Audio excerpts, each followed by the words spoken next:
आप लोगों से शेयर करेंगे। इस वक्त जो मैंने आप लोगों को टॉपिक रिकॉर्डेड लेक्चर में दिया है वो तो बहुत ज़्यादा इंट्रोडक्टरी लेक्चर है। अगर बुक आप लोगों को मिल गई है और आपने देखा होगा, तो मैं जब रिकॉर्ड कर रहा था तो पता नहीं क्यों बहुत ज़्यादा इंट्रोडक्शन से ही मैंने शुरू कर दिया। लेकिन चलें, मैंने उसको उसी कंटिन्यूशन में रखा कि रिकॉर्डेड लेक्चर में तो हमारे हाथ में है कि हम 2 के बजाय 3 और 3 के बजाय 4 लेक्चर भी आप लोगों को पर वीक दे सकते हैं। तो इस हफ्ते जो 2 लेक्चर मैंने आप लोगों को दिए थे, वो बिल्कुल इंट्रोडक्टरी लेक्चर थे। अगले हफ्ते भी इसी तरह से 2 लेक्चर आप लोगों को मैं दूंगा और उसके बाद फिर इस तरह आज के दिन एक लाइव सेशन हो जाएगा। तो आज के लाइव सेशन का तो एक मकसद ये है कि हम देख लें कि कितने स्टूडेंट हमारे साथ इस तरह यहाँ पे ज्वाइन कर सकते हैं, क्योंकि बहुत सारे स्टूडेंट जो आपके क्लास के हैं उन्होंने कहा था कि उनको शायद जूम का प्रॉब्लम है, उनका जो उनकी जो डिवाइस है वो इस एप्लीकेशन के साथ कंपैटिबल नहीं है। तो फिर मैंने उनसे कहा कि चलें आप लोगों को मैं ये लाइव सेशन रिकॉर्ड करके ही के भी दे दूंगा। अब फ़र्क नुकसान उनका ये होगा कि वो यहाँ पे क्वेश्चन नहीं कर सकेंगे, अगरचे कि वो उनसे मैंने कहा है कि आप अपने क्वेश्चंस को व्हाट्सएप के ऊपर भी अपलोड कर सकते हैं या अपने किसी दोस्त के ज़रिए भी रेज अप करवा सकते हैं। तो आइंदा से जो स्टूडेंट लाइव सेशन में नहीं हैं, आप ख़ास तौर से जो सीआर हैं यहाँ पर, वो उनके साथ इंटरेक्ट कर लीजिए। उनके प्रॉब्लम्स अगर क्वेश्चंस हैं या क्यूरीज हैं तो वो आप उनसे ले लीजिए, और जब लाइव सेशन में आप लोग यहाँ पे हों तो अपने सवालात भी करें और उनके सवालात भी यहाँ पर रेज़ करें, ताकि उनका बहुत ज़्यादा नुकसान ना हो। और चूँकि ये मैं इस वक्त भी ये लाइव सेशन रिकॉर्ड कर रहा हूँ, तो रिकॉर्डेड सेशन आप लोगों के लिए मैं उसी तरह से अपलोड कर दूँगा जिस तरह से लेक्चर मैंने रिकॉर्ड करके आप लोगों को दिए हुए हैं। तो आप लोग तो हैं, आपको भी फ़ायदा होगा और जो लोग नहीं हैं उनको उस तरह से फ़ायदा हो जाएगा। तो आज ज़ाहिर है मैं कुछ पढ़ाने का इरादा तो नहीं है। तो एक तो ये जो टेक्निकलिटी का इशू था वो तो मसला हल हो गया कि मेरे ख्याल है कि स्मूथली क्लास हम ले सकते हैं। मॉर्निंग के क्लास में स्टूडेंट्स की तादाद क्योंकि आपकी तादाद से कुछ 10 गुना ज़्यादा है, तो वहाँ पर थोड़ा सा चंद इश्यूज आए थे, लेकिन उसको भी हमने हैंडल कर लिया। लेकिन इस लिहाज से यहाँ पे आसानी है कि हम स्मूथली और पीसफुली इस लेक्चर्स को आगे ले जा सकते हैं, क्योंकि इंट्रोडक्शन नहीं है तो फिर हमारा टाइम भी बहुत ज़्यादा ज़ाया नहीं होगा। तो चलें अब हम आते हैं एकेडमिक्स की तरफ। तो अब स्टूडेंट चूँकि बहुत ज़्यादा नहीं है तो आप माइक पे भी सवाल कर सकते हैं और रेज़ हैंड करके भी कर सकते हैं, मेरा ख्याल है कि कोई इशू नहीं है, और चैट में भी कर सकते हैं। तो चलें शुरू करें। शाबाश, कौन क्या पूछना चाह रहा है? गैलेक्सी S8 से कौन है?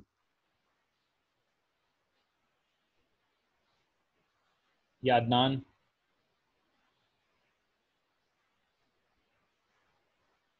जी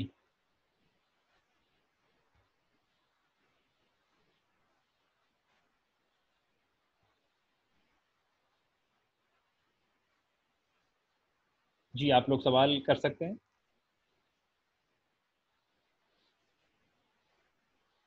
हमने जो जो इंट्रोडक्टरी लेक्चर दिए हैं उस वो तो that was based on electro I mean magnetostatics.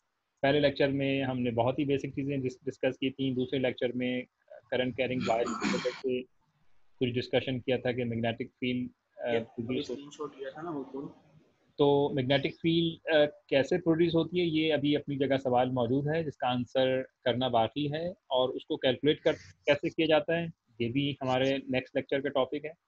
लेकिन अब तक की जो सवाल आपके जहन में है, आप कुछ स्क्रीन पे शो करना चाहें, कुछ लिख कर आप बताना चाहें, तो मैं आप लोगों को ये अलाउ भी कर सकता हूँ कि आप screen. Sir I have a question. एक कौन है तारुफ, नाम बताइए सबसे पहले।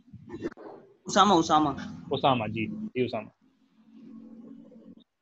सर आपने जब वर्क डन की एक्सप्लेनेशन की थी तो उसमें आपने एक जगह बताया कि फील्ड लाइंस में, इलेक्ट्रिक फील्ड लाइंस में वर्क डन नहीं होता, लेकिन मैग्नेटिक फील्ड लाइन में वर्क डन होता है, और क्लोज लूप का भी कुछ उसमें डिस्कस किया था, तो उस चीज को थोड़ा सा फर्दर एक्सप्लेन कर दें, थोड़ी सी कॉम्प्लेक्शन है। नहीं, आप थोड़ा सा उसको उलट उलट बोल गए हो। यानी अगर अच्छा। मैं आपको ये बोर्ड नजर आ रहा है, स्क्रीन नजर आ रही है? जी हाँ सर, आ रही है। ठीक। अच्छा, बाकी स्टूडेंट भी जरा रिस्पॉन्ड कर दो जल्दी से। स्क्रीन नजर आ रही है बेटा? यस सर, आ रही है। ठीक है, गुड। अच्छा, इसमें यस सर।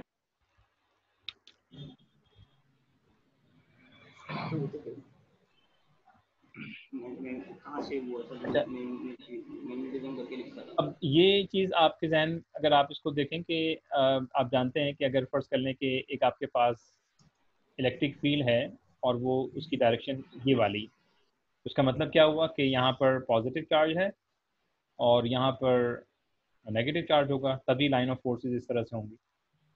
अब अगर कोई एक चार्ज आप यहाँ पे प्लेस करते हैं, फर्ज कर लें कि ये पॉजिटिव चार्ज मैंने प्लेस कर दिया विच इज़ क्यू, तो इस चार्ज को कहाँ जाना चाहिए, लेफ्ट की तरफ या राइट की तरफ?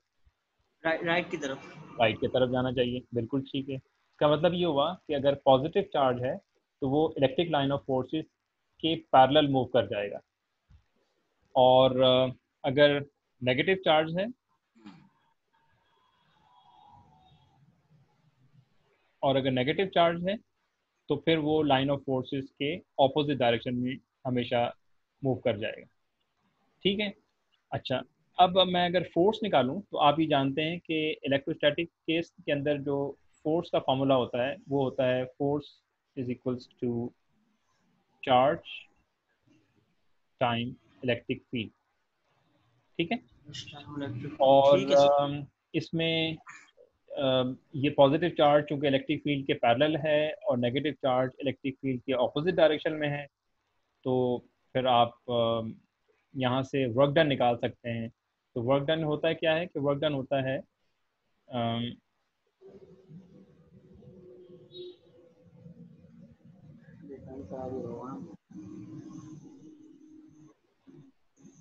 Force into displacement.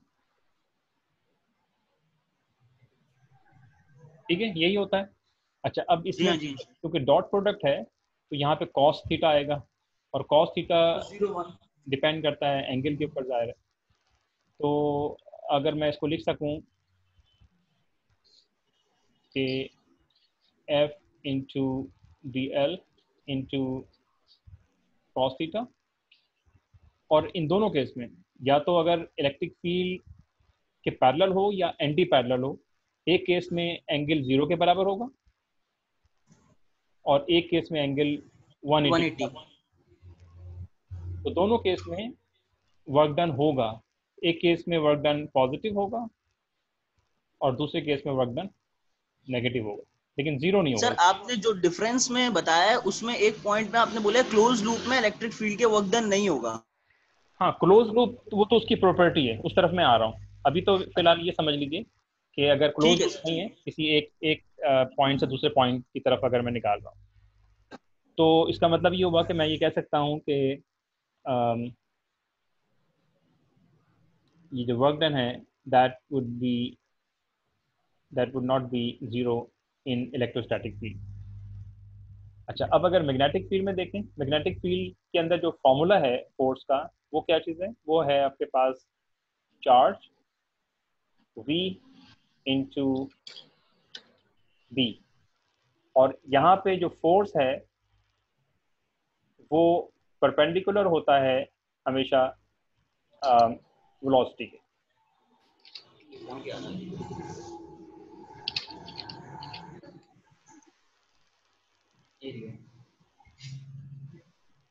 ये इसने लिखा है। बेटा, ये आप लोग लिख रहे हैं, स्क्रीन पे आप लोग लिख रहे हैं?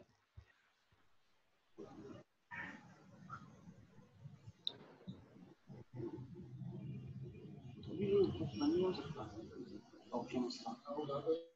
स्क्रीन पे कौन लिख रहा है? आप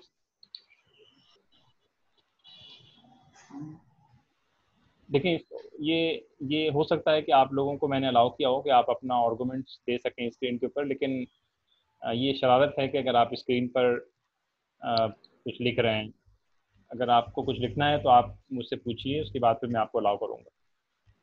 कुछ SOPs हैं ऑनलाइन में, तो उसको फॉलो करना होगा, वरना ज़ाहिर है इस तरह से तो ये मजाक बन जाएगा ज़ाहिर।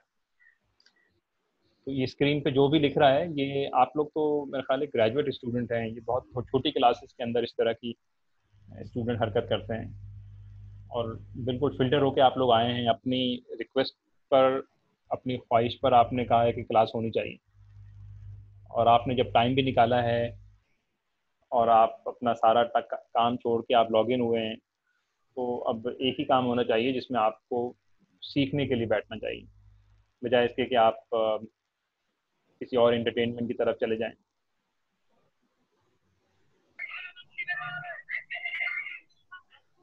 तो अब अगर मुझे दोबारा से अगर इस तरह की कंप्लेन हुई तो फिर ज़ाहिर है मैं ऑनलाइन इस तरह से नहीं पढ़ा सकूँगा।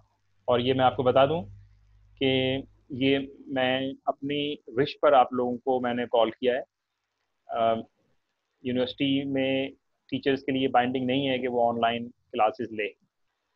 तो अब अगर आप लोग 100% हम मांग कर रहे हैं। सीखना चाहते हैं तो फिर मुझे खुशी है, और अगर नहीं सीखना चाहते हैं तो फिर मेरा ख्याल है कि मेरे पास भी बहुत ज़्यादा काम करने को है। तो कोशिश ये करें कि एक SOP के तहत चीज़ों को आगे चलाएं। मुझे नहीं पता कि अभी आप लोगों में से किसने स्क्रीन पर कुछ लिखा है, लेकिन ये ना करें आप, अगर कोई भी कर रहा है तो।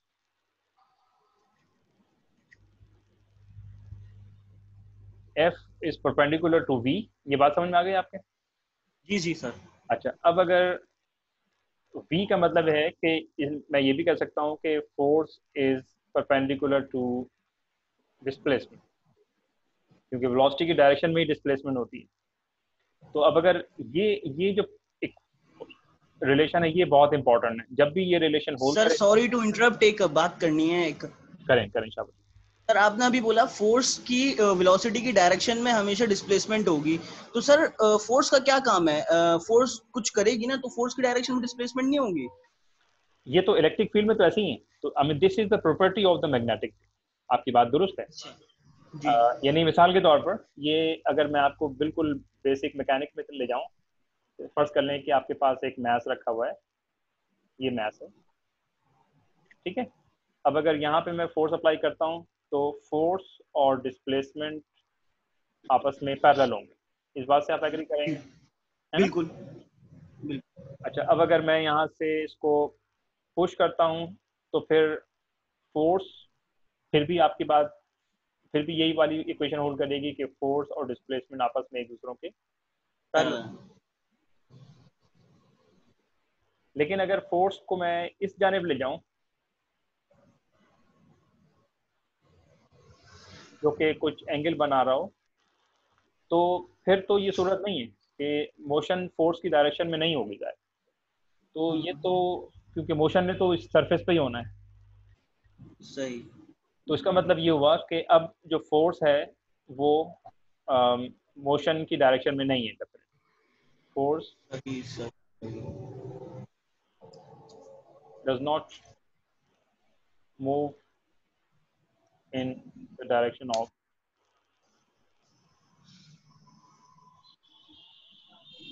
सर आप वो वाला ग्राफ भी बना दें तो आसानी रहेगी, वी बी और एफ का, तीनों परपेंडिकुलर एक दूसरे के ऊपर।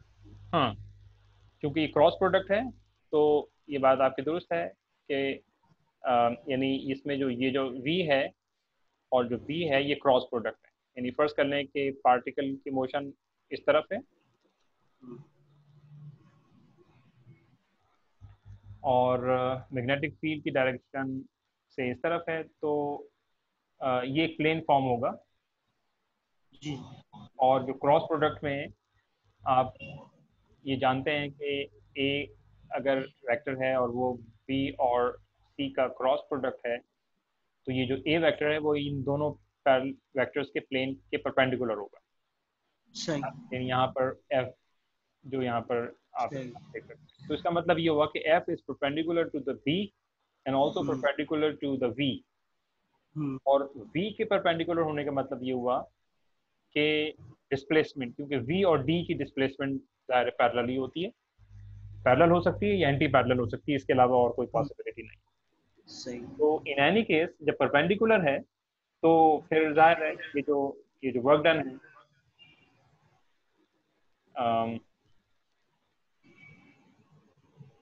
इस इक्वेशन के तहत ये फिर 0 के बराबर हो जाएगा, क्योंकि डिस्प्लेस सर यहाँ अभी वेलोसिटी पर आप कुछ ड्रॉ करके चार्ज की अगर डिस्प्लेसमेंट या मूवमेंट बता दें वेलोसिटी और एफ के बीच। किस तरफ, दोबारा से बताइए। फोर्स और वेलोसिटी का जो प्लेन आ रहा है सामने, यहाँ कहीं चार्ज की डिस्प्लेसमेंट होगी, यहाँ कहीं मूवमेंट होगी चार्ज की। हाँ, यानी अगर फर्ज कर लें कि एक आपके पास चार्ज ये वाला है, सेंटर में चार्ज रखा हुआ है, पॉजिटिव चार्ज, जैसे हियर ये पॉजिटिव चार्ज है, ये पॉजिटिव चार्ज इस तरफ मूव कर रहा है, जबकि फील्ड जो है वो इस तरफ है, ये फील्ड है जी। तो इस चार्ज के ऊपर जो फोर्स एग्जर्ट होगी वो इस तरफ होगी, ऊपर की तरफ होगी, और यही प्रॉपर्टीज उसको इलेक्ट्रोस्टैटिक फील्ड की प्रॉपर्टीज से अलग करती है। इसीलिए हम ये कहते हैं कि magnetic field is entirely different characteristic as compare to electrostatic field, जबकि यहाँ पे नहीं, इलेक्ट्रिक फील्ड में ऐसा नहीं है। इलेक्ट्रिक फील्ड में क्या है, इलेक्ट्रिक फील्ड में जो उसकी डायरेक्शन है, यानी आप ये इसको देखें, अगर यहाँ पर ये जो इलेक्ट्रिक फील्ड आपको नजर आ रही है, ये चले मैं नीचे बना दूं, ये इलेक्ट्रिक फील्ड, इसी डायरेक्शन में फोर्स, इसी डायरेक्शन में पार्टिकल की वेलोसिटी, इसी डायरेक्शन में पार्टिकल की displacement, so all are in the same direction. अच्छा, दूसरी पॉसिबिलिटी ये हो सकती है कि इलेक्ट्रिक फील्ड इस डायरेक्शन में है, फोर्स एटमोस्ट इसके ऑपोजिट हो सकता है, अगर चार्ज की पोलैरिटी को तब्दील कर दिया जाए सही। तो फिर वेलोसिटी की डायरेक्शन भी बदल जाएगी और डिस्प्लेसमेंट भी बदल जाएगा, लेकिन पैरेलल या एंटी पैरेलल हो सकता है, नॉर्मल नहीं हो सकता। लेकिन मैग्नेटिक फील्ड में नॉर्मल है, डिस्प्लेसमेंट के नॉर्मल डायरेक्शन में फोर्स एक्सर्ट करता है। अच्छा, तो सर अब इस पे फोर्स एक्सर्ट कर रहा है तो ये मूविंग चार्ज कहलाएगा, और अगर ये मूविंग चार्ज कहलाएगा तो वर्क डन 0 कैसे हो सकता है? कैसे नहीं हो सकता, क्योंकि वर्क डन की तो यही प्रॉपर्टी आपको पढ़ाई गई है कि आई मीन से फॉर एग्जांपल वर्क डन जो है वो फोर्स और डिस्प्लेसमेंट का एक डॉट प्रोडक्ट होता है। तो अब नॉर्मली जो वर्क डन डेली लाइफ में आप इस्तेमाल करते हैं, यहाँ पे जो साइंस में वर्क डन है उसकी मीनिंग थोड़ी सी अलग है। अच्छा। यहाँ जो मीनिंग है वो ये है कि अगर फोर्स और डिस्प्लेसमेंट अगर एक दूसरों की डायरेक्शन में, अगर एक दूसरों के पैरेलल होंगे तो फिर जाहिर है उसके ऊपर जब आप वर्क डन कैलकुलेट करेंगे तो फिर उसकी डॉट प्रोडक्ट से cos थीटा आएगा। यस, तो फिर वो 0 के बराबर हो जाएगा। तो magnetic field according to this equation, magnetic field के अंदर जब आप वर्क डन निकालेंगे तो 0 के बराबर होगा, और इलेक्ट्रिक फील्ड में कुछ ना कुछ वैल्यू आपको मिलेगी।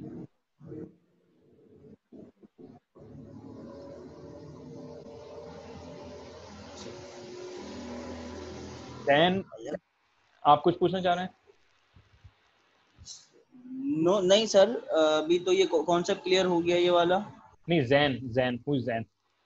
सर जैन साथ ही बैठे मेरे। अच्छा, चले फिर माइक बंद कीजिए। और कौन है इसके अलावा? सर मैं हूँ। बाबर जी सर। जी बताइए बाबर, कुछ सवाल है आपका? सर आपने अपने फर्स्ट लेक्चर में ये एक बात बताई थी कि हम एक बार मैग्नेट के नॉर्थ और साउथ पोल को अलग-अलग नहीं कर सकते। ठीक है सर आपने कहा था अगर हम नॉर्थ और साउथ को बीच में से सेपरेट कर दें, ठीक है तो वो जो नॉर्थ होगा उसके अंदर भी साउथ आ जाएगा और जो साउथ होगा उसके अंदर भी नॉर्थ आ जाएगा। ठीक है। तो सर ये कैसे पॉसिबल है कि एक नॉर्थ पोल के अंदर साउथ पोल खुद ब खुद एडजस्ट हो जाए?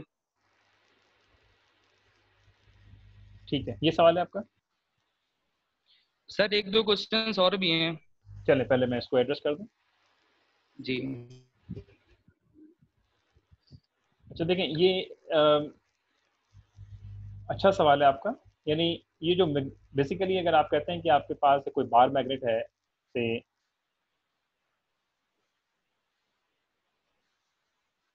तो जाहिर है उसका एक सिरा नॉर्थ होगा और दूसरा सिरा साउथ होगा, अगर एक ही मैग्नेट। ठीक है, ऐसा नहीं होगा कि ये बीच जी में बहुत सारे नॉर्थ होंगे, बहुत सारे जो एजिस हैं वो एक पोल जी उसके ऊपर होगा और दूसरी एज के ऊपर एक पोल होगा आपके पास। और ये आप जानते हैं कि जो लाइन ऑफ फोर्सेस हैं वो यहाँ से बाहर की तरफ निकलेंगी नॉर्थ टू साउथ ट्रैवल और करते, जी सर। हाँ, वो बेसिकली इस तरह से ट्रैवल होंगे। एग्जैक्टली। अच्छा, अब हमने ये कहा कि आप, अच्छा इस प्रॉपर्टी के तहत क्योंकि ये एक सर्कुलेटिंग होती है, यानी यहाँ से फील्ड लाइन बाहर जा रही है और उसके बाद फिर अंदर से ये इस तरफ भी होती है। मेरा ख्याल है कि मैं थोड़ा सा आपको और बड़ी पिक्चर बनाऊं तो ज़्यादा क्लियर हो जाएगा।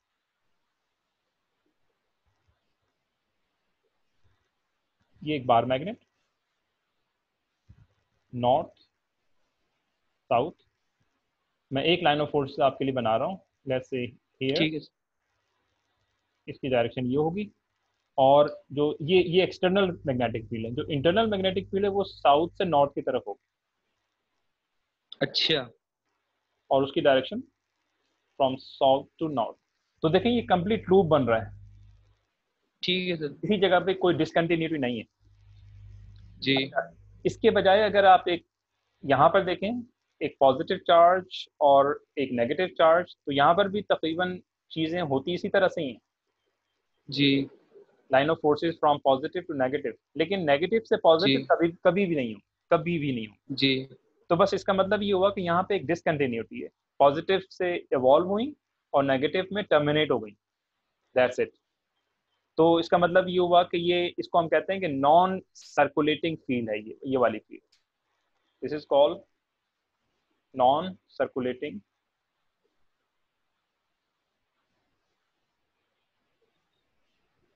यहाँ पे क्या हो रहा है, यहाँ पे एक सर्कुलेट हो, देखें कंप्लीट सर्कुलेशन है। अगर मैं जी सर, लूप यहाँ बन से रही। कोई फील्ड बनाता हूँ तो वो लाइन इस तरह से इवॉल्व होगी और यहाँ से दोबारा से साउथ से नॉर्थ की तरफ।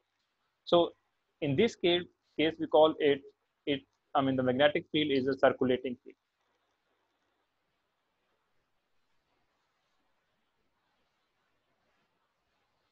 अच्छा, इस फील्ड की वजह से इसकी अपनी एक प्रॉपर्टी है क्या, कि इसका जो डाइवर्जेंस है वो जीरो के बराबर हो जाता है।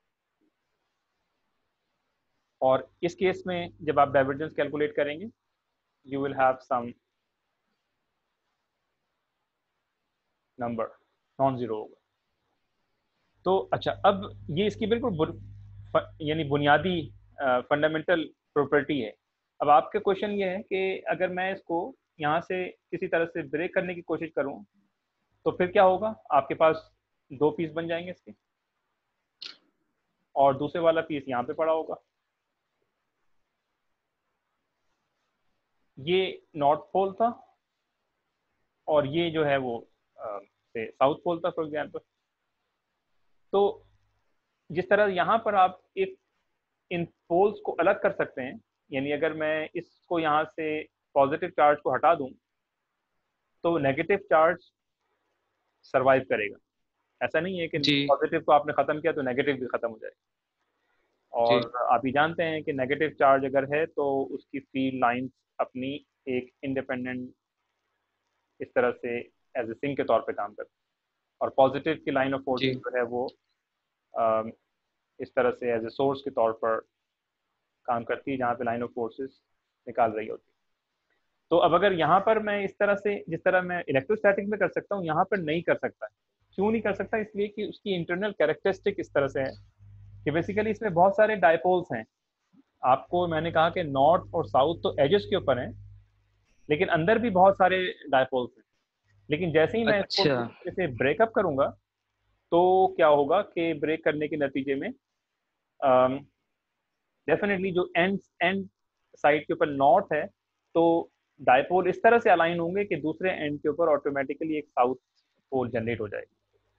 और इसी तरह से अगर ये साउथ है अच्छा। तो उसके उसके साथ यहाँ पर नॉर्थ, क्योंकि in order to follow this property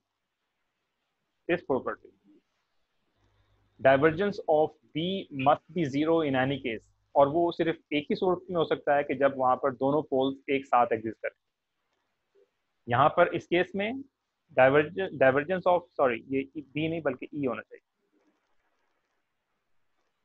divergence of ई जो है अगर नॉन जीरो है तो फिर वहां पर अलग अलग पोल्स एग्जिस्ट कर सकते हैं, और डाइवर्जेंस ऑफ बी अच्छा। अगर जीरो होगा तो वहां पर अलग अलग पोल्स एग्जिस्ट नहीं कर सकता, वहां पे पोल्स हमेशा हमेशा डाइपोल के फॉर्म में होंगे।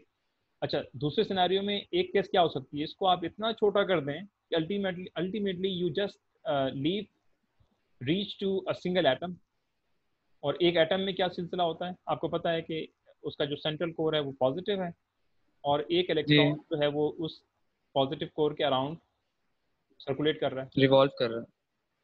तो ये जो एक एटम है ये भी एक मैग्नेट है बेसिकली, क्योंकि नेगेटिव चार्ज उसके अराउंड इवॉल्व कर रहा है, तो फिर ज़ाहिर है मैग्नेटिक फील्ड होनी चाहिए उस एटम की। So a single atom is considered as magnet. तो जिस तरह से, और अगर मैग्नेट है तो उस एटम के भी दो पोल्स होने चाहिए, एक साउथ पोल और नॉर्थ पोल। अब एक एटम के पोल्स कहाँ कहाँ होते हैं, ये जब हम एक सर्कुलर करंट की बात करेंगे तो वहाँ पर आपको क्लियर हो जाएगा कि पोल्स कैसे डिफाइन होते हैं।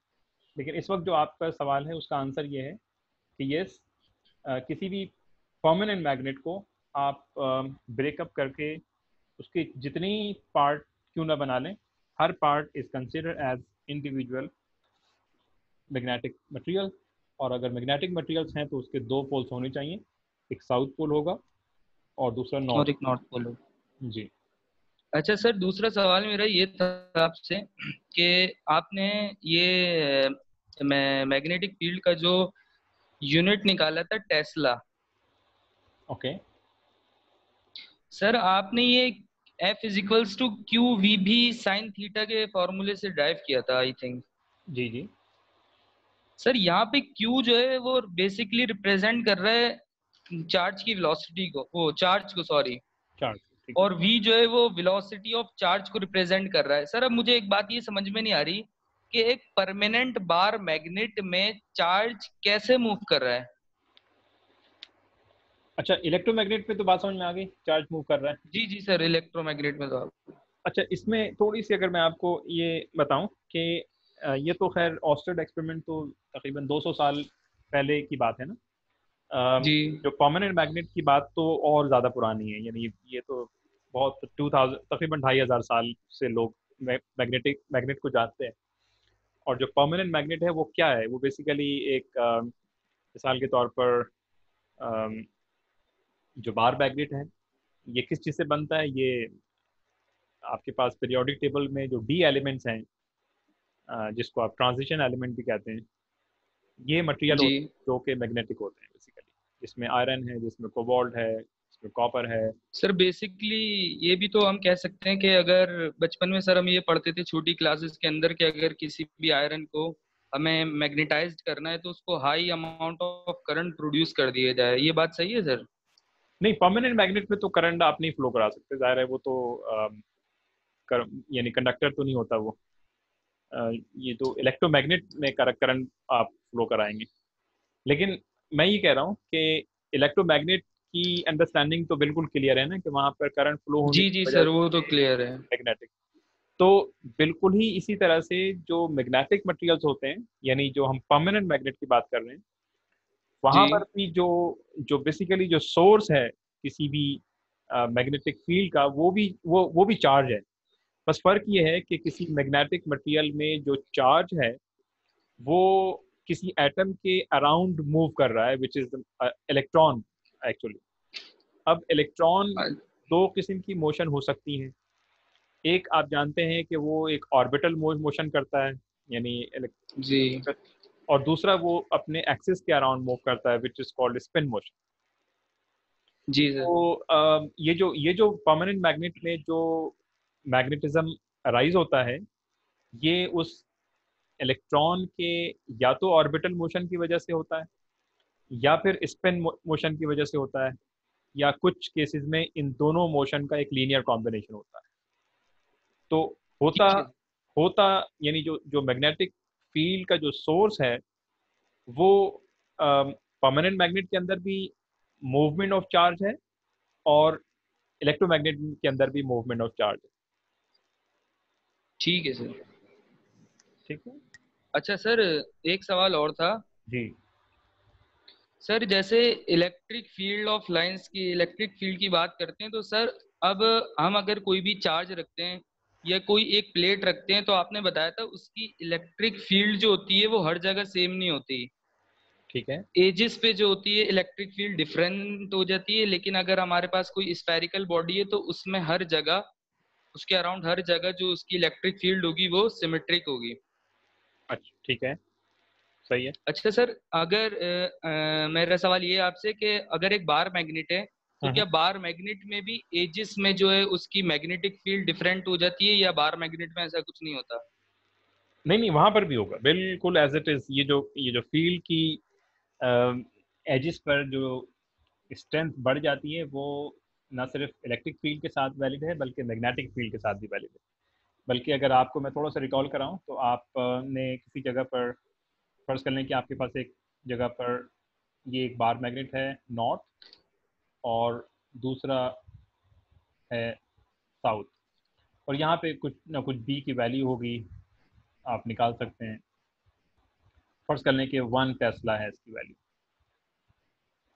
अब इसी साइज का इसी साइज के दो मैग्नेट हैं, बस फ़र्क ये है कि मैं यहाँ पर ये जो नॉर्थ पोल है इसको मैं थोड़ा सा शार्प कर देता हूँ। जैसे हेयर फॉर एग्जाम्पल, यानी इसी को मैं बीच में से किसी तरह से काट इसकी डी शेप जी। करके ऐसे करूँ कि, और साउथ पोल को भी मैं थोड़ा सा, तो अब क्या हुआ, अब इसके चूंकि एजेस आ गए, एजेस शार्प हो गए बेसिकली, तो अब यहाँ पर जी। जो फील्ड लाइंस हैं वो, पहले ये फील्ड लाइंस यहाँ से फील्ड लाइन जो निकल रही थी उसके लिए जाने के लिए इतना बड़ा एरिया आपको नजर आ रहा है, जी। यानी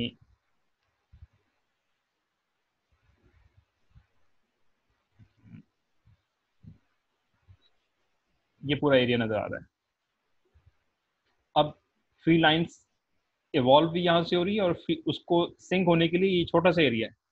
तो अगर पहले यहाँ पे 10,000 लाइंस निकल के इस पूरे एरिया में जा रही थी, तो अब यहाँ पर भी 10,000 लाइन निकल के इस छोटे से एरिया में जाएंगी। तो यहाँ पर नंबर ऑफ लाइंस की तादाद बराबर है लेकिन एरिया छोटा हो गया, जिसकी वजह से डेंसिटी बढ़ जाएगी। अच्छा अच्छा अच्छा तो अच्छा। यस, मतलब एजेस का इफेक्ट यहाँ पर भी उसी तरह से होता है जिस तरह से इलेक्ट्रिक फील्ड के अंदर होता है। और अगर आपको किसी जगह पर स्ट्रॉन्ग मैग्नेटिक फील्ड चाहिए तो एक तो तरीका ये है कि आप मैग्नेट बड़ा ले लें, और दूसरा तरीका ये है कि मैग्नेट छोटा हो लेकिन उसके पोल्स के ऊपर एजेस आप शार्प बना दें। तो शार्प एजेस जो है वो that creates strong magnetic field, similar as in the electrostatic field. ठीक है sir, thank you sir. Okay, और कोई सवाल? नहीं नहीं, बस सर। जी। Sir I have a question. जैसे कौन? आपने बताया कि जो नाम? सर्फ मैं खिजर हयात, ठीक है। जी। तो जैसे सर आपने बताया कि एरिया जितना वाइडर होगा उतनी जो इंटेंसिटी है वो कम होती जाएगी ना, जी। और जैसे ही वो एक कॉनिक शेप या शार्प शेप के अंदर अपेयर होता जाएगा तो इसके इंटेंसिटी उससे रिलेट करेगी, मतलब शार्पर होता जाएगा तो उसकी इंटेंसिटी भी इंक्रीज करती जाएगी। जी। जी। जी राइट, यानी ठीक है। Electric sorry magnetic field dense होती चली जाएगी, क्योंकि एजेस पर ओके, मैग्नेटिक फील्ड स्ट्रांग होती है। यस। ठीक है सर, ठीक है, थैंक यू। ओके।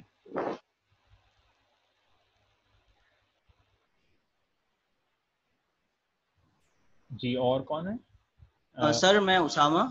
जी उजामा। ये क्वेश्चन ये था सर कि अभी जैसे आपने बताया कि इलेक्ट्रॉन एटम की रिवॉल्व ऑर्बिट में सर्कुलेट कर रहा होता है तो उसकी वजह से मैग्नेटिक फील्ड प्रोड्यूस होती है। ठीक है। इसी तरीके से वायर में अगर इलेक्ट्रॉन सर्कुलेट करता है तो उसके अराउंड भी मैग्नेटिक फील्ड प्रोड्यूस होती है। आपने प्रीवियस लेक्चर में बताया था कि अर्थ की भी अपनी एक मैग्नेटिक फील्ड होती है, तो उसका क्या रीजन है? वो नेचुरली है या उसका भी कोई ना कोई ऐसा ही कुछ रीजन है?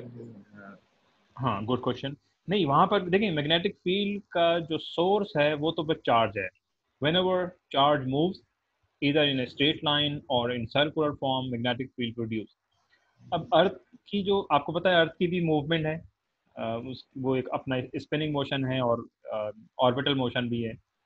तो अब उसके ऊपर अगर कहीं से चार्ज मौजूद हो और अर्थ तो वैसे ही मूव कर रहा है, तो फिर मैग्नेटिक फील्ड को प्रोड्यूस होना चाहिए। अब वो चार्ज कहाँ है? तो अर्थ के का जो कोर है उसमें आप जानते हैं कि ये जो मेटल्स हैं ये अपनी प्लाज्मा की स्टेट में है, यानी आयनिक स्टेट में। इतना ज़्यादा टेम्परेचर है अर्थ का जो कोर है, और 5000 डिग्री।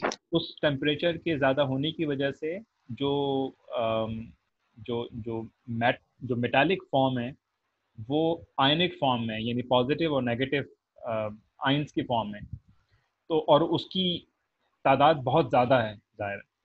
तो अब अगर आयनिक फॉर्म मौजूद है और पूरे का पूरा अर्थ मूव भी कर रहा है, तो बेसिकली ये करंट कैरिंग वायर की एक एग्जांपल बन जाती है। जिस तरह से करंट वायर में करंट मूव करता है, चार्ज मूव करता है, तो उसकी वजह से मैग्नेटिक फील्ड प्रोड्यूस होती है। तो अर्थ की मोशन होने की वजह से, क्योंकि अर्थ के कोर के अंदर चार्जेस हैं, तो वहाँ पर भी उसकी मैग्नेटिक फील्ड होनी चाहिए। और मैग्नेटिक फील्ड है जिसे आप कंपास की मदद से मालूम भी कर सकते हैं। और सिर्फ अर्थ नहीं, बल्कि सन के अंदर भी प्लाज्मा स्टेट है, बल्कि सन तो as a whole completely ionic state है, क्योंकि टेम्परेचर बहुत ज़्यादा है, तो उसकी भी अपनी magnetic. Sir ji sorry for interrupting you. इसी से रिलेट मुझे एक सवाल पूछना था। जैसे आपने बताया कि कोर पे डिपेंड करता है, कोर जितना हॉट होगा उतनी ही उसकी इलेक्ट्रोमैग्नेटिशन जो वो है, उसकी जो वो है रेज है वो स्ट्रॉन्गर होगी। तो ये सिर्फ कोर पे डिपेंड करता है। जैसे आपने अभी दो के बीच में डिफरेंस बताया, अर्थ एंड सन। तो मेन इसका पर्पस जो होता है किसी भी प्लैनेट की इलेक्ट्रोमैग्नेटिक रेडिएशन जो होती है, जैसे जुपिटर की कई ज्यादा गुना है इससे, अर्थ से। तो ये बेसिकली कोर के टेम्परेचर पे पूरा डिपेंड करता है, ये कोई को, और भी इनकी कोई फैक्टर्स होती हैं? जी कोर के टेम्परेचर पे डिपेंड करेगा, और इस चीज़ पे डिपेंड करेगा कि वहाँ पर जो आयनिक स्टेट है उसका मैग्नीट्यूड कितना ओके। है। क्योंकि बेसिकली टेम्परेचर पे भी उस तरह से डिपेंड नहीं कर रहा, डिपेंड तो करता है चार्ज के मैग्नीट्यूड के ऊपर। क्योंकि अगर आप देखें कि करंट कैरिंग वायर में बल्कि हम अगले लेक्चर में देखेंगे कि जो मैग्नेटिक फील्ड है वो प्रोपोर्शनल है करंट के। करंट बढ़ा दें तो मैग्नेटिक फील्ड बढ़ जाएगी, करंट कम कर दें तो मैग्नेटिक फील्ड कम हो जाएगी। और करंट क्या होता है? Current is nothing but the change in time rate of change of charge. तो बेसिकली और आप माइक्रोस्कोपिकली देखें तो magnetic field depends on on the amount of charge that moves basically। तो टेम्परेचर पर के ज़्यादा होने से चार्जेस या फिर आयनिक स्टेट बढ़ती है, लेकिन बेसिकली ये ज़्यादा बेहतर होगा कहना कि magnetic field of earth depend upon the magnitude of the ionic state. अगर किसी जगह पर ये आयनिक स्टेट ज़्यादा है, जिस तरह सन में बहुत ज़्यादा है, तो उसकी मैग्नेटिक फील्ड ठीक बहुत है। ज़्यादा होगी। और अगर मून में फॉर एग्जांपल, ये मून की भी अपनी मैग्नेटिक फील्ड है, लेकिन वहाँ पर ये आयनिक स्टेट कम है, तो फिर उसकी मैग्नेटिक फील्ड कम है। और इसी तरह से जो बड़े प्लैनेट्स हैं जिस तरह जुपिटर वगैरह हैं, उसकी और ज़्यादा होगी। तो basically magnetic field depends upon the ionic state exist in a core. Okay sir. जी, और कोई सवाल आपकी तरफ से? No sir, thank you. Jain Jain आप कुछ पूछ रहे हैं? नहीं सर, अभी तो नहीं कोई ऐसा सवाल है। नमरीन ने भी रेज हैंड किया हुआ है। Yes sir. सर मेरा क्वेश्चन ये है कि इसी टॉपिक से रिलेटेड है कि जी जैसे जो मैग्नेटिक फील्ड होती है उसमें आपने बताया था कि सोर्स होती है नॉर्थ और सिंक होता है साउथ, मतलब नॉर्थ टू साउथ मूव करेगी। ठीक तो है। इस तरह जो कंपास नीडल के बारे में आपने दिखाया, मतलब जो हमने टॉपिक पढ़ा था इन नेक्स्ट वीडियो में और स्पीड एक्सपेरिमेंट में, उसमें जो सर्किट था, अगर उस सर्किट में हम कंपास नीडल को नहीं रख रहे थे तो वो साउथ से नॉर्थ थी, तो ये दोनों क्या अपोजिट होते हैं? वो नॉर्थ से साउथ होती है और ये साउथ से नॉर्थ होते हैं अर्थ मैग्नेटिक फील्ड।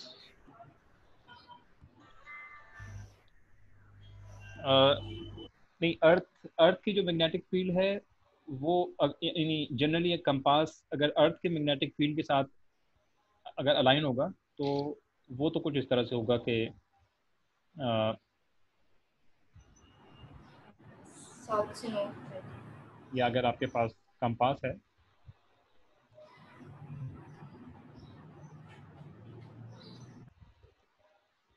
तो बेसिकली ये नॉर्थ होगा और ये साउथ हो जाएगा। तो इसको जहाँ पर भी आप रखेंगे तो ये उसी तरह से अलाइन हो जाएगा। लेकिन जब आप किसी करंट कैरिंग वायर के पास रख देते हैं, फर्ज कर लें कि ये यहाँ पर आप करंट फ्लो हो रहा है, तो फिर अब इस नीडल के अंदर एक थोड़ी सी टर्निंग इफेक्ट आना चाहिए। ये थोड़ा सा टर्न हो जाएगा बेसिकली। और क्यों हो जाएगा? क्योंकि ये एक additional this magnetic field of the current carrying wire is an additional magnetic field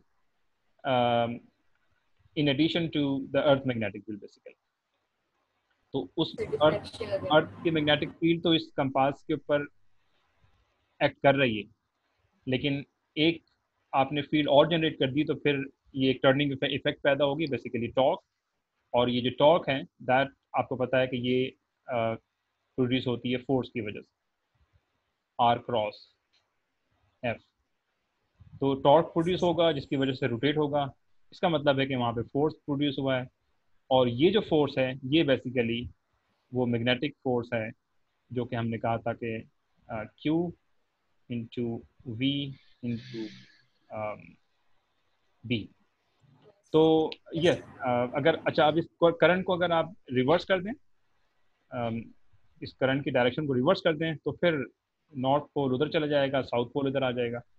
क्योंकि साउथ और नॉर्थ की आपस में अट्रैक्शन का जो जो आइडिया ये है कि नॉर्थ साउथ को अट्रैक्ट करेगा और साउथ जो है वो नॉर्थ को करेगा basically. That's the whole idea. Okay sir. ठीक है sir, yes sir. Sir next question ये था कि जहाँ से आपने अर्थ मैग्नेटिक फील्ड का इंट्रो स्टार्ट किया था, वहाँ पर जो फर्स्ट लाइन थी, earth has magnetic field with poles near the geographic poles. Sir ये थोड़ा जियोग्राफिक पोल्स मतलब क्या मतलब, ये थोड़ा एक्सप्लेन कीजिएगा। अच्छा, अर्थ की दो किस्म के पोल्स हैं। क्योंकि एक तो जियोग्राफिक पोल्स हैं जो कि ज़ाहिर है इंसान ने डिफाइन किए हुए, और एक वो पोल है जो कि मैग्नेटिक फील्ड की वजह से प्रोड्यूस होता है, नॉर्थ और साउथ पोल। यानी जियोग्राफिक पोल से मुराद ये कि आपको पता है ना, north south east west, east west, yes sir. These are the geographic poles basically. अच्छा, एक पोल चूंकि अर्थ मैग्नेट भी है और मैग्नेट के दो पोल्स होते हैं, और वो दो पोल्स होते हैं नॉर्थ और south. North and south. East और वेस्ट का तो ज़ाहिर है मैग्नेटिक पोल्स से कोई ताल्लुक नहीं। तो होता ये है कि अर्थ के अगर आप ये देखें कि फर्ज कर लें कि let's say here I mean this is the earth, तो इसका अगर ये ज्योग्राफिक पोल्स अगर साउथ है यहाँ पर, और लेट्स से मैं इसको कह देता हूँ कि this is the geographic poles, और नीचे क्या होगा, नॉर्थ। ये मैग्नेट का नहीं बल्कि ज्योग्राफिक पोल्स। अच्छा, फिर उसके बाद जो मैग्नेट है, मैग्नेट के जो पोल्स हैं, जो अर्थ का जो साउथ पोल है, अर्थ का जो ज्योग्राफिकल साउथ पोल है, वो मैग्नेट के नॉर्थ पोल के साथ सॉरी थोड़ा सा टिल्ट है, उसकी वजह है यहाँ पर वो नॉर्थ पोल है और ये मैग्नेट का पोल है बेसिकली, और इस तरफ ये साउथ पोल है and this is the magnet. तो ये ज्योग्राफिकल पोल और जो मैग्नेटिक पोल्स हैं ये आपस में ऑपोजिट हैं अर्थ के केस में बेसिकली। ओके सर, यही पूछना था आपसे। ठीक। और अगर इसमें मैग्नेटिक फील्ड के बारे में देखना चाहें तो मैग्नेटिक फील्ड की डायरेक्शन आपको पता है क्या होती है। नॉर्थ पोल से मैग्नेटिक फील्ड इवॉल्व होती है और साउथ पोल की तरफ। तो यहाँ से फील्ड बेसिकली निकलते हुए यहाँ पे जाएगी। तो अक्सर किताबों में वो बज़ाहिर ये लगता है कि वो ये साउथ से निकल रही है, लेकिन बेसिकली वो जो साउथ है ये ज्योग्राफिकल साउथ। तो आपको देखना है कि जो मैग्नेटिक का जो नॉर्थ पोल है जो जो फील्ड लाइंस हैं वो वहां से निकल रही हैं basically. Yes, thank you sir. Welcome. Sir अगर ये मैग्नेटिक फील्ड नहीं होती अर्थ की तो क्या होता, इसका एडवांटेज क्या है? एडवांटेज इंसानों को तो बहुत बाद में पता चला, लेकिन जो ख़ास तौर से अल्लाह ताला की मखलूक है जो हवाओं में होती हैं, वो तो जब से ये दुनिया बनी है इसी को इस्तेमाल करते हुए अपनी डायरेक्शन का इस्तेमाल करती है। उसको अगर एक जगह से दूसरी जगह पे जाना होता है, ये जो बर्ड्स हैं और जितने भी हवाई मखलूक हैं, उन्हें एयर ट्रैवल करना होता है तो वो इसी का इस्तेमाल करती है। इसी की मदद से उनको पता चलता है कि वो किस तरफ जा रहे हैं। सही सही इंसान सही। इंसान ने भी इसको इस्तेमाल कर ली, यानी अगर आप अ, आप किसी एयर ट्रैवल पे हैं तो वहाँ पर तो नहीं पता आपको डायरेक्शन क्या है आपकी, आपने यहाँ से लंदन जाना है, तो वो जो नेविगेशन सिस्टम है, the whole navigation system based on this I mean magnetic field, earth magnetic. और ठीक शिप है सर। शिप शिप पे जब जाते हैं बोटिंग वगैरह पर, जो नेविगेशन सिस्टम होता है डीप सी में, वो भी इन्हीं अर्थ मैग्नेटिक फील्ड का इस्तेमाल करते हैं। सही सर सही। जी sir I also have a question regarding it जी। कि सबसे पहले तो एक चीज थी उसको पता करना था, इज इट ट्रू और not that the electromagnetic radiations जो होती हैं वो हेल्प करती हैं एस्टेरॉइड्स को प्रिवेंट करने के लिए किसी भी प्लेनेट से। और दूसरी चीज ये कि सर हमारे पास जो आपने पोल्स का बताया था, पोल्स के ऊपर हमारे पास एक अरोरा फॉर्मेशन हो रही होती है। हम्म। अरोरा फॉर्मेशन एक हमारे पास ग्रीनिश लाइट फॉर्म होती थी जब पोल्स के ऊपर, तो वो जहाँ से मेरे ख्याल से ऑरिजिनेट्स होती है लाइन और दोबारा साउथ की तरफ एंटर होती है, तो सर वो लाइट की फॉर्मेशन क्यों हो रही होती है, उसका क्या फिनोमेना है? अच्छा, एक तो जो पहला आपका सवाल है वो तो ये है कि ये जो बेसिकली आप इलेक्ट्रोमैग्नेटिक वेव्स से मुराद आपकी जो अर्थ की इलेक्ट्रोमैग्नेटिक फील्ड है basically, right? Yes sir, yes sir, हाँ, इसमें यस।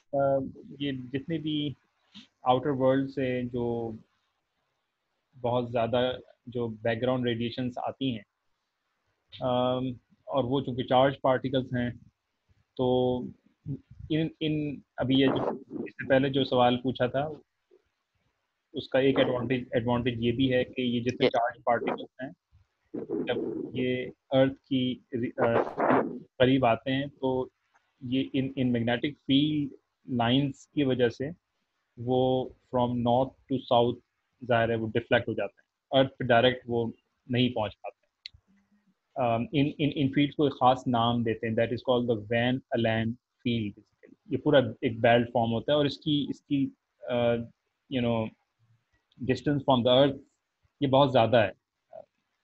तो एक तो बहुत यस आपकी बात दुरुस्त है, सिर्फ एस्ट्रॉइड नहीं बल्कि जितनी भी जो बैकग्राउंड रेडिएशंस हैं, चार्ज पार्टिकल्स हैं जो कि बहुत ज़्यादा हार्मफुल भी हैं, वो इन रेडिएशंस की मदद से from north to south deviate हो जाते हैं, जिसकी वजह से ज़ाहिर है वो हमें हमें फ़ायदा होता है कि डायरेक्ट रेडिएशंस यहाँ तक नहीं पहुँच पाती।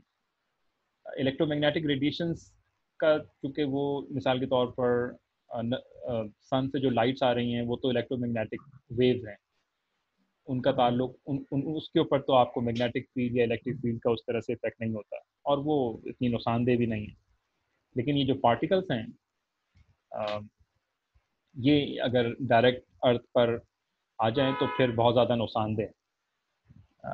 जिनकी इंटेंसिटी इतनी ज़्यादा होती है कि बाज़ औक़ात ये आपके जिस्मों के अंदर से भी थ्रू हो जाते हैं, पूरी पूरी पूरी की पूरी अर्थ से भी ये थ्रू हो सकता है, one from one side to other. तो एक ये फ़ायदा होता है कि फील्ड जो है उसको डिफ्लेक्ट करके उस अर्थ की दूसरी तरफ फेंक देती है। यस, आई मीन तो ये एक एडवांटेज कह लें आप इस फील्ड का जो कि अल्लाह ताला ने रखा है। सर उसको कॉस्मिक रेस तक शायद मेरे ख्याल से कहेंगे, हाँ cosmic rays some right, kind of. ये जो बैकग्राउंड रेडिएशन वहीं से आती है बेसिकली। तो ये समटाइम्स ये जो रेडिएशन है ये बहुत ज़्यादा it it compose of the particle, charge particle, बहुत डेंजरस होते हैं समटाइम्स, तो वो उनसे भी बचत हो जाती है। I agree. एंड सर वो जो सेकंड क्वेश्चन था कि अरोरा फॉर्मेशन, कि हमारे पास जब वो पोल्स के ऊपर से बहुत ये जो जो जाते हैं वहां पर विजिट करने, वो देखते हैं कि ग्रीनिश लाइट नजर आती है रात को। तो ये किस वजह से होती है कि रेस जब इमर्ज कर रही होती है उसकी वजह से हमारे इलेक्ट्रिक पास लाइट लाइंस फॉर्म की वजह से होती है। Electric lines. नहीं, इलेक्ट्रिक लाइंस की वजह से तो नहीं होती। एरोरा फॉर्मेशन हाँ ये होती है। इसकी कई वजूहतें हैं। One of the reason is, I mean, this is the evolution of magnetic field from the north. लेकिन और भी इसका जो सोर्स है, ये कई वजह है। तो आप थोड़ा सा देख लीजिएगा, आपको इसकी वजह मिल जाएगी मेरे साथ। सर इसका रीजन ये नहीं है कि जब इलेक्ट्रिक लाइंस स्पेस से अर्थ में जब इंटर होती हैं तो अर्थ में, जहाँ अर्थ के पोल्स पे, वहाँ हमारी एयर के अंदर जितने गैसेस हैं उनसे रिएक्ट करती हैं, तो अलग अलग लाइट की फॉर्मेशन होती है। हमने लास्ट ईयर पढ़ा था। नहीं, एरोरा इज समथिंग एल्स। ये तो अलग चीज़ है। लेकिन इस वक्त मेरे भी जहन में नहीं है। लेकिन इसको आप देख लीजिएगा, that's not really scientific reason. होती हैं, ठीक। उसका जो सोर्स क्या है वो मिल जाएगा आपको। आप अगर उसको सिंपल गूगल करेंगे तो वहाँ से आपको मिल जाएगा। बल्कि उसको देखें और नेक्स्ट टाइम उसको यहाँ पर ज़रा डिस्कस भी कीजिए अगली क्लास में। Okay sir. ठीक। और नरमीन, आप कुछ पूछना चाह रही हैं?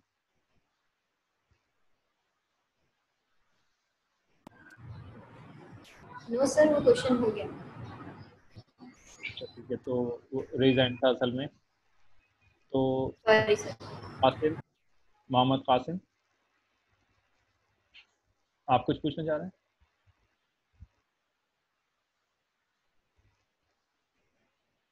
फिजर, आप कुछ पूछना चाह रहे हैं?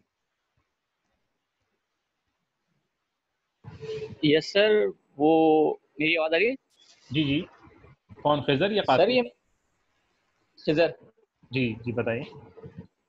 सर ये मैं पूछना चाह रहा था, ये जो ऑनलाइन क्लासेस हुई हैं, ये यूनिवर्सिटी ऑफ कराची ने सर ये ऑफिशियल कर दिया, और सर ये पेपर सर अंदाजन कब तक होंगे, और ये कोर्स वगैरह जो आउटलाइन है प्रॉपर पूरा कंप्लीट एंड होगा?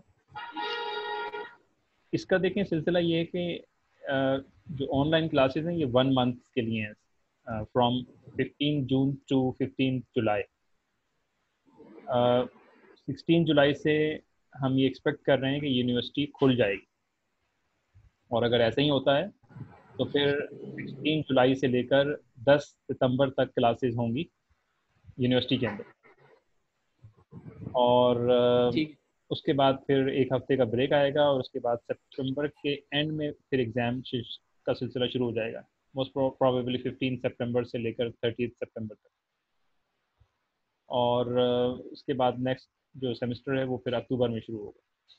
लेकिन अगर यूनिवर्सिटी नहीं खुलती, हालात अगर और बिगड़ जाते हैं, तो फिर 1 महीने जो ऑनलाइन टीचिंग हो रही है, यही ऑनलाइन जो है वो एक्सटेंड हो जाएगी अप टू 10 सितंबर तक। यानी 1 महीने के बजाय तकरीबन 1.5 महीने और आगे इसको लेते जाया जाएगा ऑनलाइन की ही फॉर्म में। एग्ज़ाम आप अपने जहन में रख लीजिए कि mid of started from the mid of September. And अगर तो यूनिवर्सिटी खुल जाती है तो फिर वो कन्वेंशनल तरीके से एग्ज़ाम होगा। और अगर यूनिवर्सिटी खुल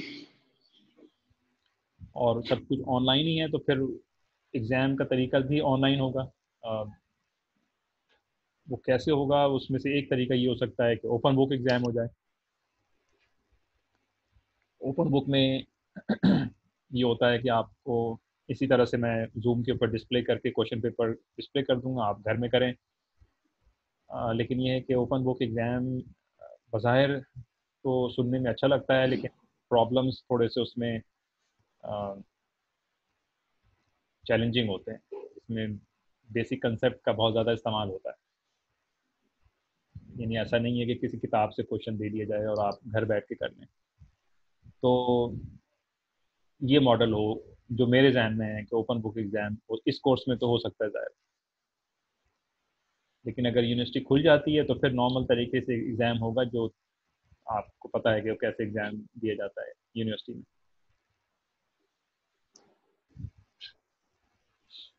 ठीक है, और इस क्लियर हो गया? जज़ाक सॉरी। जज़ाकल्लाह सर। अच्छा ठीक है। सर आप पर सैटरडे को, अब हर सैटरडे को इसी टाइम पे क्लास लेंगे, मींस के 1 जी मंथ के जो भी टाइम है, जी जी तो बिल्कुल। इसी टाइम पे लाइव सेशन होगा और लेक्चर्स आपके आते रहेंगे? हाँ, per week 2 lectures, recorded lecture मैं अपलोड करता रहूँगा। और ये ठीक मैं है। नॉर्मली एक लेक्चर मंडे से लेकर वेनेसडे तक 2 लेक्चर आपको मिल जाया करेंगे। आप उसे पढ़ लेंगे तो फिर सैटरडे को हम इस तरह से लाइव सेशन कर लिया करेंगे। तो आपको ठीक। जो भी क्वेश्चंस होगा उन लेक्चर्स में या उसके अलावा भी, तो आप उसको नोट कर लें। और स्पेशली उन लेक्चर्स, उन स्टूडेंट्स से आप क्वेश्चन उनसे कहें कि अगर कोई सवाल है तो दे दो, जो हमारे साथ लाइव नहीं आ पा रहे, ताकि उनके ठीक। क्वेश्चन को भी एड्रेस कर लें। ये इस वक्त मैं रिकॉर्ड कर रहा हूँ, ये मैं आप लोगों को अपलोड कर दूंगा, ताकि वो स्टूडेंट जो अभी नहीं है वो देख लें उसे। ठीक है सर। तो अगर और कोई सवाल नहीं है तो फिर मैं लीव करूँ? सर एक और क्वेश्चन है बस लास्ट, इसी से रिलेट जो खिज़र ने बात की थी जी कि बताइए। जैसे आपने भी फर्स्ट स्टार्टिंग में कहा था कि टीचर्स को यूनिवर्सिटी में अभी तक बाइंड नहीं किया गया ऑनलाइन क्लासेस में, तो जी ये आपने अपनी तरफ से मतलब अपने तौर पे एक इनिशियल स्टार्ट लिया, यूनिवर्सिटी की तरफ से अब तक कोई प्रॉपर गाइडलाइन नहीं है टीचर्स को कि ऑनलाइन क्लासेस की कंडक्ट करें? अच्छा, ये अच्छा सवाल है आपका। नहीं, हाँ, यूनिवर्सिटी की तरफ से उस तरह से कोई गाइडलाइन नहीं है। उसकी वजह भी ज़ाहिर है कि वो अ, आपको भी पता है, जिस तरह आपके बहुत सारे कोलीग अभी ज्वाइन नहीं कर पाए, अ, यस।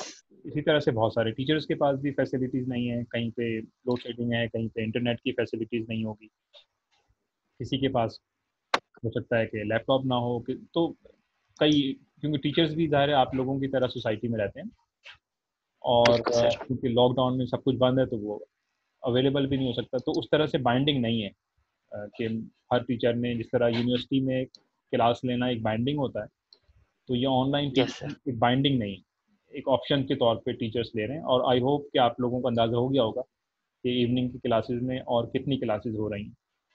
तो ये मैं जो ले रहा हूँ, मैं यकीनी तौर पर अपने तौर पे मैंने शुरू किया हुआ है। मॉर्निंग की क्लास भी मैं ले रहा हूँ और इवनिंग की क्लास भी ले रहा हूँ। तो जब मैं ले रहा हूँ तो ज़ाहिर है कोशिश मेरी ये है कि किसी तरह से इस कोर्स को आगे की तरफ ले जाया जाए, और इस तरह से ले जाया जाए कि आप लोगों पे बहुत ज़्यादा प्रेशर भी नहीं आए। ये जो इस वक्त सब पैंडेमिक का सिलसिला है, और स्मूथली हम चीज़ों को आहिस्ता आहिस्ता करते हुए कोर्स को कम अज़ कम किसी हद तक पूरा करने की कोशिश कर सकते हैं। हो सकता है कि कामयाबी ना हो इसमें, कोर्स तो हमारा फिर भी रह जाएगा क्योंकि वक्त बहुत ज़्यादा ज़ाया हो गया। लेकिन इसके बावजूद भी, क्योंकि आप फिज़िक्स के स्टूडेंट हैं, डिग्री आपने लेनी है, तो एग्ज़ाम तो यहाँ तक भी हो सकता है जहाँ तक आपने पढ़ लिया है। लेकिन कम से कम चीज़ें आपकी नज़रों से, आपके जहनों से गुजरना चाहिए, जो चीज़ें आप पढ़ रहे हैं। अब आप लोग कौन सी चीज़ को कितना पिक करते हैं ये आपके ऊपर है डेफिनेटली। तो आपका जो सवाल है उसका जवाब ये है कि बिल्कुल ये टीचर्स के लिए ऑप्शंस हैं, और मैंने अपने तौर पर, क्योंकि मेरे पास टूल्स मौजूद हैं और इंटरनेट की फैसिलिटीज़ है, तो मैं ले पा रहा हूँ। तो और मैं लेना चाहता हूँ डेफिनेटली। तो इसीलिए मैंने शुरू में ये बात आप लोगों से कही थी कि अब मुझे नहीं पता कि ये जो मैंने जो बात कही वो वाकई अगर आप लोगों में से किसी कोई इस तरह से कर रहा था, हो सकता जूम के अंदर थोड़ी सी प्रॉब्लम है कुछ, आजकल कुछ यस सर। हैकर्स भी आ जाते हैं, जूम बॉम्बिंग के नाम से कुछ पूरी यानी सोशल मीडिया पे मैंने देखा है। तो हो सकता है कि ये आप लोगों में से कुछ ना हो, लेकिन अगर आप लोगों में से कुछ कोई इस तरह से नॉन सीरियस है, तो वो बड़ी हैरानगी मेरे लिए इसलिए है कि आप लोग क्योंकि जॉब पे भी हैं, अपना सारा टाइम आप ख़त्म करके और फिर ख़ास जगह पे बैठे हुए हैं और 1 घंटा मेरे साथ बैठे हुए हैं, इंटरनेट भी इस्तेमाल कर रहे हैं, अपने आप को पाबंद भी किया हुआ है, और फिर उसके बाद लर्निंग भी ना हो, तो ये फिर ज़ाहिर है आपके लिए भी अफसोसनाक बात है और मेरा भी टाइम ज़ाया हो रहा है। तो इसलिए मैंने कहा था कि स्टूडेंट सिर्फ वो यहाँ पे आएँ जो इंटरेस्टेड हैं। और अगर आप लोगों ने ये कुछ नहीं किया जिसके लिए मैंने आप लोगों को तंबीह की, तो फिर ज़ाहिर है मैं माज़रत चाहता हूँ। हो सकता है कि ये ज़ूम के अपने मामलात हों जिसकी वजह से ये हो रहा हो, क्योंकि इसमें बाज़ औक़ात मॉर्निंग की क्लास में ऐसा हुआ है, क्योंकि 85 स्टूडेंट थे उसमें, कुछ ऐसे स्टूडेंट भी ऐड हो गए अदर दैन पाकिस्तान, जो कि थोड़ा सा उसमें कॉन्फ्लिक्ट कर रहे थे, शोर कर रहे थे और मुख्तलिफ किस्म की ऐसी चीज़ें थी जो कि नॉर्मली हैकर्स जो करते हैं डिस्टर्ब करने के लिए। तो लेकिन आप लोगों के तो 8-10 स्टूडेंट में इस तरह की मैं एक्सपेक्टेशन नहीं थी मेरी। लेकिन आप लोगों ने अगर वो स्क्रीन पर किसी ने राइट अप नहीं किया है तो ज़ाहिर है मेरी बात को आप उसी तरह से आप डिलीट कर दीजिए, ज़ाहिर है। लेकिन आप लोगों में अगर कोई ऐसा कर रहा था तो आइंदा ना करे, ताकि मैं स्मूथली चीज़ों को आगे की तरफ ले जा सकूँ। That's the whole thing. जी खिज़र, आप कुछ पूछना चाह रहे हैं? यस सर, ये मैं बोल रहा हूँ सर, ये अगर स्क्रीन का जो ऑप्शन है सर, ये अगर आप अपनी तरफ से बंद कर दें और ये जो रिकॉर्डिंग का ऑप्शन भी अगर ये आप अपनी तरफ से अगर म्यूट कर दें तो सर ऐसी कोई सर प्रॉब्लम फेस ही नहीं कर पाएगा अगर कोई करना भी चाहता है? नहीं, वो हो जाती हैं, ये चीज़ें हैक हो जाती हैं असल में। ये जूम बॉम्बिंग के नाम से तो जो जिन्होंने जूम बनाया है वो भी आजकल परेशान है, उसमें सिक्योरिटी और डाल रहे हैं। तो मैंने किया हुआ है, लेकिन ज़ाहिर है अगर तो और मैं और भी इसकी सेटिंग में देख लूँगा कि और उसको कितना रिस्ट्रिक्ट किया जा सकता है। लेकिन इसके बावजूद भी जब आपको पता है कि हैकिंग इज समथिंग एल्स, वो तो ज़ाहिर है वो पासवर्ड ब्रेक करके एंटर होते हैं ना। तो जब पासवर्ड को ब्रेक होके करके एंटर करेगा तो वो तो फिर ज़ाहिर है उसके पास फ्रीडम ज़्यादा होगा। तो क्योंकि पूरी दुनिया में ये इस्तेमाल हो रहा है तो जो हैकर्स हैं वो भी ज़ाहिर है फारिग बैठे हुए हैं, तो उन्होंने कहा कि चलो। सर इसमें एक ऑप्शन होता है यूजर नेम, अगर स्टूडेंट्स को अलाउ ना करे कि वो यूजर नेम चेंज करें तो आप उसको इनेबल करके फिर वेटिंग रूम इनेबल कर दिया करें ना, ताकि फिर वही स्टूडेंट्स एंटर हो सकेंगे जिसको आप अलाउ करेंगे, जो अपने प्रॉपर नेम के साथ हों। फिर वो उनमें से कोई अगर कोई पैनिक करता है तो फिर वो नजर आ जाता है कि इसका माइक्रोफोन मूव कर रहा है। हाँ ठीक है, ये किया जा सकता है। गुड। ठीक है, तो चलें, एनीथिंग एल्स? अगर कोई और आप लोगों में से कुछ सवाल है तो करें, वरना फिर हम लीव करते हैं। इसमें सर जी मेरी आवाज़ आ रही है? जी जी बताइए।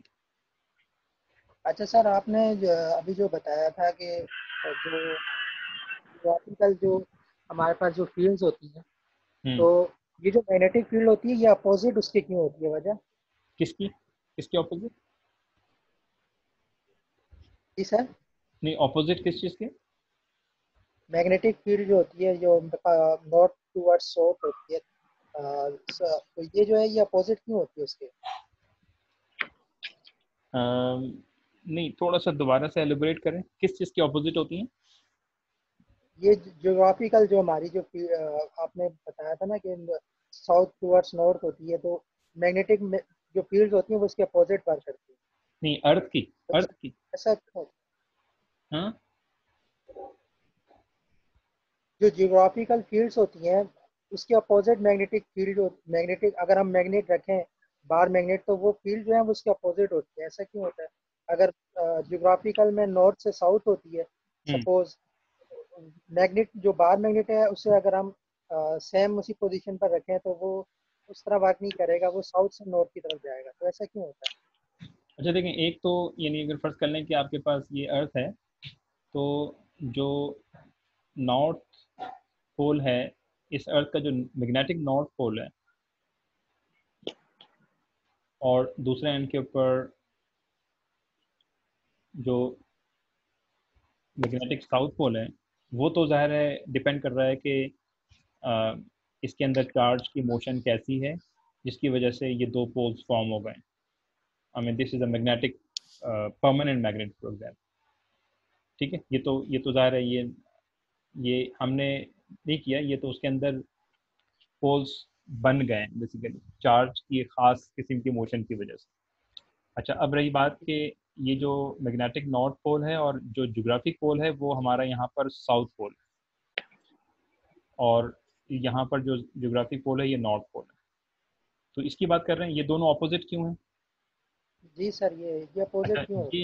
ये ऑपोजिट इसलिए है कि ये जो साउथ की जो ज्योग्राफिक पोल्स हैं, ये तो ज़ाहिर है इंसान ने ही मैपिंग करके चीज़ों को समझने के लिए उसने बनाया हुआ है, इससे ज़्यादा उसका और कोई ताल्लुक नहीं।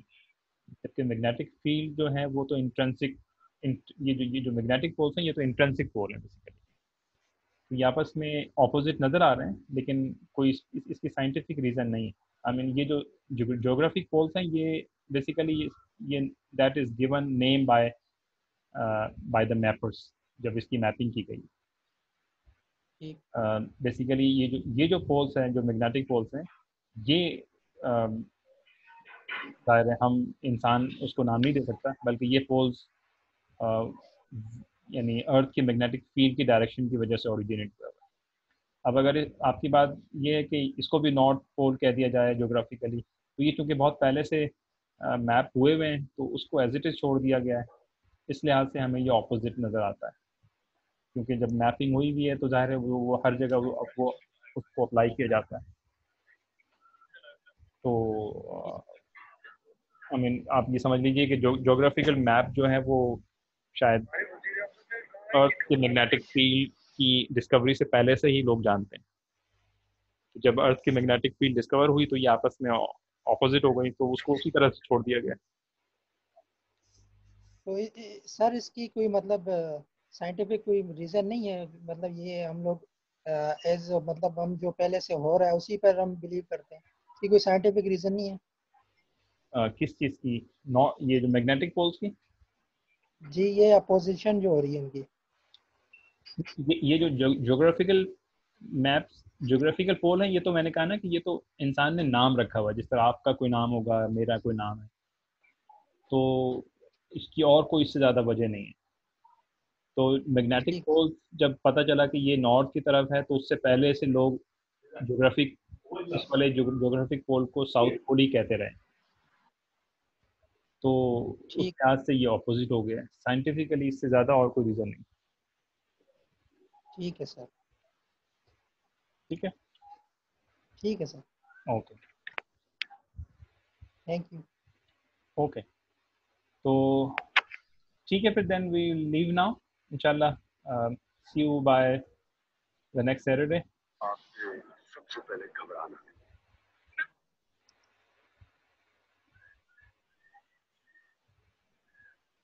ओके, अल्लाह हाफिज़। अल्लाह हाफिज़ सर। अल्लाह हाफिज़।